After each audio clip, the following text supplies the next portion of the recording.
34 वर्षों के बाद 34 लॉन्ग इयर्स के बाद हमारे इंडियन एजुकेशन सिस्टम में बहुत ही महत्वपूर्ण बदलाव आने वाले हैं और इस बदलाव की बहुत ही ज्यादा जरूरत थी, क्योंकि कहीं ना कहीं हर एक इंडियन इंडिया के करंट एजुकेशन सिस्टम से जो शिक्षा प्रणाली है उससे असंतुष्ट था। मैंने भी अपने चैनल की एक वीडियो में इंटरनेशनल स्कूल बोर्ड्स और इंडियन स्कूल बोर्ड्स को कंपेयर किया है। उसे भी आप देखेंगे तो आपको ये महसूस होगा कि जो इंडिया का अभी जो एजुकेशन सिस्टम है उसमें छोटे बच्चों पे कहीं ना कहीं कुछ ज्यादा पढ़ाई का प्रेशर दिया जाता है। इस वजह से कहीं ना कहीं उनकी क्रिएटिविटी दबती जा रही है और जिस तरीके से पढ़ाया जाता है, जो एग्जाम का पैटर्न है उसमें रट्टाफिकेशन यानी बच्चे रट रट के एग्जाम दे रहे हैं और नंबर ला रहे हैं। आज की डेट में कई बच्चे ऐसे हैं जो किसी क्लास के एग्जाम में बहुत ही अच्छा नंबर ले आते हैं, लेकिन उस सिलेबस से अगर आप एक साल के बाद कोई सवाल पूछेंगे तो उनका जवाब शायद वो ना दे पाए। वो हो क्यों रहा है? क्योंकि बच्चों में कॉन्सेप्ट लर्निंग की बजाय रटने की आदत बनती जा रही है और इसमें कहीं ना कहीं हमारा जो एजुकेशन सिस्टम है उसका बड़ा हाथ है। लेकिन अब जो ये न्यू एजुकेशन पॉलिसी आने वाली, अब हमारे देश का भी एजुकेशन सिस्टम बदलते समय के साथ अपडेट होने वाला है और ये हर पेरेंट्स और स्टूडेंट्स के लिए अच्छी खबर है। अभी तो ये एजुकेशन पॉलिसी कैबिनेट में पास हुआ है और जब ये सांसद में पास हो जाएगा, वो एक कानून के तौर पर आ जाएगा, फिर हर एक स्टेट के गवर्नमेंट को अपने अपने क्षेत्र में हर एक स्कूल में ये एजुकेशन पॉलिसी को इम्प्लीमेंट करना पड़ेगा, लागू करना पड़ेगा। न्यू एजुकेशन पॉलिसी आने से हमारी न्यू जनरेशन को किस तरीके से फायदा मिल पाएगा, इसे इम्प्लीमेंट करने में क्या क्या दिक्कतें आ सकती हैं, इन सारी चीजों को इस वीडियो में हम डिस्कस करेंगे। एजुकेशन पॉलिसी का सही लाभ पहुंच पाए बच्चों तक, इसके लिए teachers, school principles, coaching centre, tuition centre और आप पेरेंट्स को भी अपने नजरियों को बदलना पड़ेगा। बच्चों को पढ़ाने का तौर तरीका बदलना पड़ेगा जिससे बच्चों को रियल मायने में एजुकेशन मिल पाएगी, उनका किसी भी सब्जेक्ट में कॉन्सेप्ट क्लियर होगा और उनकी क्रिएटिविटी भी आगे बढ़ेगी। तो एक एक करके इस न्यू एजुकेशन पॉलिसी की क्या क्या महत्वपूर्ण बातें हैं और उसके क्या फायदा और मुश्किलें हो सकती हैं, इसके बारे में देखते हैं।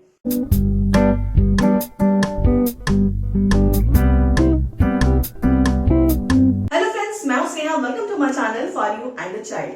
न्यू एजुकेशन पॉलिसी 2020 के सबसे बड़ी बात, तो स्कूल का स्ट्रक्चर था 10+2 यानी क्लास 1 से लेकर 10 तक, उसके बाद 11 और 12 का सिस्टम खत्म कर दिया जाएगा।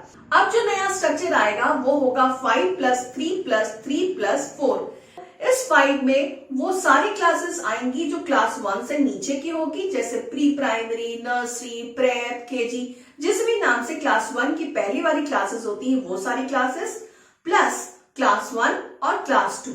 ये 5 class pre primary, nursery, prep, class 1 और क्लास 2 को माना जाएगा फाउंडेशन ईयर्स।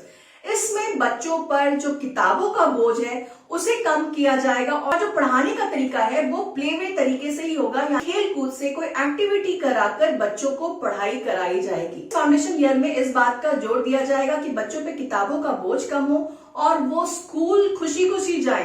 फाउंडेशन ईयर्स के बाद आएगा क्लास 3, 4, 5। नेक्स्ट क्लास 3 to 5 में बच्चों को हर सब्जेक्ट को इंट्रोड्यूस किया जाएगा प्रॉपर वे में। पढ़ाई का तरीका इस तरीके से होगा कि बच्चों का कॉन्सेप्ट बिल्ड हो हर एक सब्जेक्ट में, हर एक सब्जेक्ट चाहे इंग्लिश, हिंदी, साइंस, मैथ, हर एक सब्जेक्ट में उसका फाउंडेशन तैयार हो।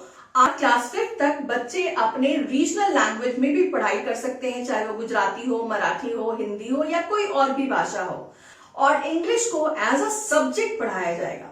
इस बात को लेकर कई पेरेंट्स के मन में ऐतराज भी हो सकता है, क्योंकि आज की डेट में इंग्लिश की इंपॉर्टेंस बहुत ज्यादा है देश विदेश के लोगों से, टेक्नोलॉजी से जुड़े रहने के लिए।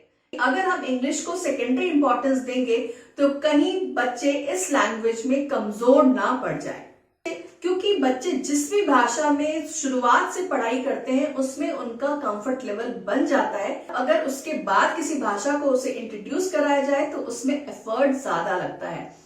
खैर, इस बात को लेके अलग अलग पेरेंट्स का अलग अलग परसेप्शन हो सकता है। कई पेरेंट्स का ये तर्क हो सकता है कि जिस तरह से क्लास 6 में बच्चों को फॉरेन लैंग्वेज इंट्रोड्यूस किया जाता है, जैसे फ्रेंच, जर्मन, चाइनीज, अगर बच्चे ध्यान देते हैं उस लैंग्वेज पे तो उसमें भी बहुत अच्छा कर लेते हैं, तो आगे कोई प्रॉब्लम नहीं होती है। अब बात करते हैं सेकेंडरी क्लासेस की। क्लास 6 से ऊपर की क्लासेस में दो बहुत ही अच्छी बात क्लास 6 से स्कूलों में शुरू होने वाली है। पहला, वोकेशनल ट्रेनिंग, यानी जिस भी स्किल्स में बच्चों का इंटरेस्ट है उसमें उन्हें प्रैक्टिकल ट्रेनिंग दी जाएगी। उन्हें एज अ इंटर्न सीखने का मौका मिलेगा। जैसे अगर किसी बच्चों को पेंटिंग में इंटरेस्ट है, उसे ड्राइंग करना अच्छा लगता है, उन बच्चों के ग्रुप को किसी प्रोफेशनल आर्टिस्ट से 10 दिनों के लिए ट्रेनिंग दी जाएगी कि किस तरह से पेंटिंग के बेसिक स्किल्स होते हैं, कैसे शेडिंग होती है, कैसे कलर्स होते हैं, ये सारी चीजों को उनको सिखाया जाएगा।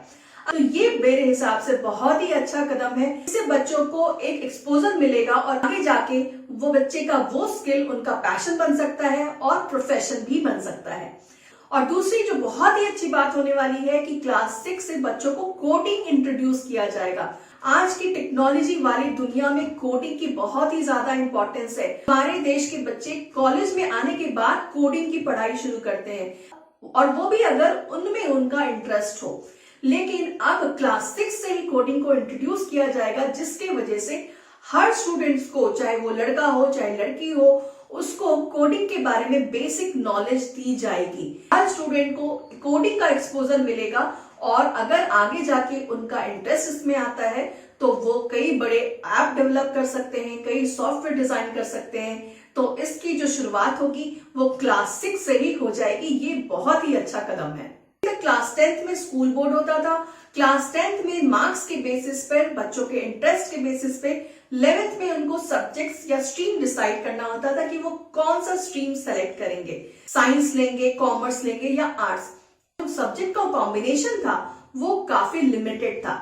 जिस बच्चे ने साइंस लिया है तो वो फिजिक्स, केमिस्ट्री, मैथ्स या बायोलॉजी ले सकता है एज अ मेन सब्जेक्ट और एक दो एडिशनल सब्जेक्ट्स ले सकते थे, लेकिन उनका जो कॉम्बिनेशन होता था काफी लिमिटेड होता था। लेकिन इस न्यू एजुकेशन पॉलिसी आने के बाद जो साइंस का बच्चा है, अगर वो साइंस के सब्जेक्ट्स के साथ, फिजिक्स, केमिस्ट्री, मैथ, बायो के साथ अगर वो हिस्ट्री भी पढ़ना चाहता है तो वो पढ़ सकता है। अगर वो म्यूजिक पढ़ना चाहता है तो वो भी पढ़ सकता है। इससे बच्चों को फायदा होने वाला है, क्योंकि कई बार ऐसा होता है कि बच्चे क्लास 10th में इतने मैच्योर नहीं होते कि वो अपने लाइफ लॉन्ग करियर का डिसीजन ले पाए। कई बार ऐसा होता है क्लास 11th में पेरेंट्स के कहने पे, स्टूडेंट्स के कहने पे बच्चे कोई स्ट्रीम सेलेक्ट कर लेते हैं। फॉर एग्जांपल साइंस स्ट्रीम ले लिए, लेकिन उसमें उनका इंटरेस्ट नहीं आ रहा है या उसमें मेहनत नहीं कर पा रहे हैं। लेकिन क्योंकि उन्होंने क्लास 12th में साइंस लिया है या आर्ट्स लिया है तो उनको उसी से रिलेटेड कॉलेज में आगे एडमिशन लेना होता है। लेकिन इस बदलाव के आने के बाद स्टूडेंट के पास फ्लेक्सिबिलिटी होगी कि वो साइंस स्ट्रीम में भी पढ़ते हुए आर्ट्स का कोई सब्जेक्ट एज अ कॉम्बिनेशन ले सकता है या कॉमर्स का सब्जेक्ट एज अ कॉम्बिनेशन ले सकता है। और आगे जाके उनको लगता है कि उनको अपना करियर साइंस में नहीं, आर्ट्स के फील्ड में बनाना है या कॉमर्स के फील्ड में बनाना है, तो उस सब्जेक्ट्स को लेकर भी आगे कॉलेज की पढ़ाई के लिए एडमिशन ले सकता है। ये बहुत ही अच्छी बात है। स्कूल के एग्जाम का जो पैटर्न होगा वो सेमेस्टर वाइज होगा। 2 एग्जाम साल में होंगे, हाफ ईयरली और फाइनल। तो इससे ये फायदा होगा कि कई सारे ऐसे स्टूडेंट्स होंगे जो पूरे साल ठीक से पढ़ाई नहीं करते हैं, लेकिन जब बोर्ड का एग्जाम आने वाला होता है तो उससे 2-3 महीने पहले अपनी सारी बुक्स निकालते हैं। टीचर्स, कोचिंग सेंटर की हेल्प से पिछले 10 साल के क्वेश्चन पेपर्स को एनालाइज करेंगे, सैंपल पेपर्स निकालेंगे, फिर इंपॉर्टेंट टॉपिक्स या इंपॉर्टेंट क्वेश्चंस की पढ़ाई करके अच्छे मार्क्स लेकर पास कर जाएंगे। तो ये जो पैटर्न है इस सेमेस्टर वाइज एग्जाम से खत्म हो जाएगा। अब आपको पूरे साल पढ़ाई करनी होगी, क्योंकि जो पहला सेमेस्टर होगा और दूसरा सेमेस्टर होगा उसमें जो बच्चों ने मार्क्स स्कोर किए हैं उनको ऐड करके उनका फाइनल मार्क्स बनेगा। साथ ही जो रिपोर्ट कार्ड बच्चों का बनेगा वो 360 डिग्री एनालिसिस के बेसिस पे होगा, जिसमें जो सेमेस्टर में बच्चों ने स्कोर किया, हाफ ईयरली सेमेस्टर और सेकेंड सेमेस्टर, उसके मार्क्स जोड़े जाएंगे। जो बच्चे का स्कूल में बिहेवियर रहा है उसके भी कुछ मार्क्स दिए जाएंगे। बच्चों ने जो एक्स्ट्रा एक्टिविटी की है, जो उनका प्रदर्शन रहा है, उसके बेसिस पे भी मार्क्स दिए जाएंगे। और जो सब्जेक्ट टीचर्स हैं उनके द्वारा भी बच्चों को मार्क्स दिया जाएगा। और साथ ही बच्चों को यह मौका दिया जाएगा कि वो अपना खुद विश्लेषण करके अपने आप को मार्क्स दें। इसके साथ साथ जो बच्चों की जो क्लास में वो भी एक दूसरे को मार्क्स देंगे। इस पॉइंट को लेके कई बच्चों के मन में ये सवाल आ सकता है कि भाई जो बच्चा एक्सट्रोवर्ट है, उसके कई सारे दोस्त हैं, वो तो अपने फ्रेंड्स को अच्छे अच्छे मार्क्स देंगे और अगर कोई बच्चा इंट्रोवर्ट है, उसका कोई ज्यादा दोस्त नहीं है स्कूल में, तो क्या अगला बच्चा उसको मार्क्स नहीं देगा? अब ये कॉन्सेप्ट किस तरह से लागू हो पाएगा, ये तो आने वाले समय में देखते हैं। और एक बात जो बताया गया है कि बच्चों के जो एग्जाम्स होंगे वो आसान होंगे। आसान शब्द का क्या मतलब है, ये थोड़ा सा आगे जाकर समझ में आएगा, क्योंकि मेरा ये मानना है कि अगर बच्चों ने पढ़ाई समझ कर की है, कॉन्सेप्ट वाइज की है, और अगर बच्चे ने अच्छे से पढ़ाई की है, पूरे साल मेहनत की है, तो हर एक एग्जाम उनके लिए आसान होगा।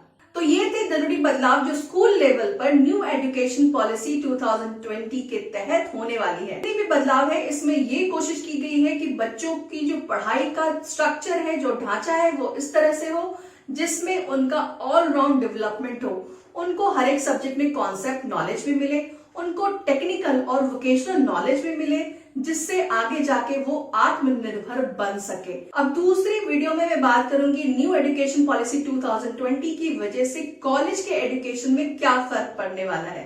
तो फ्रेंड्स, उम्मीद करती हूँ ये वीडियो आपके काम की होगी, तो इसे लाइक एंड शेयर जरूर कीजिए और मेरे चैनल को भी सब्सक्राइब जरूर कीजिए। Thank you so much for watching this video.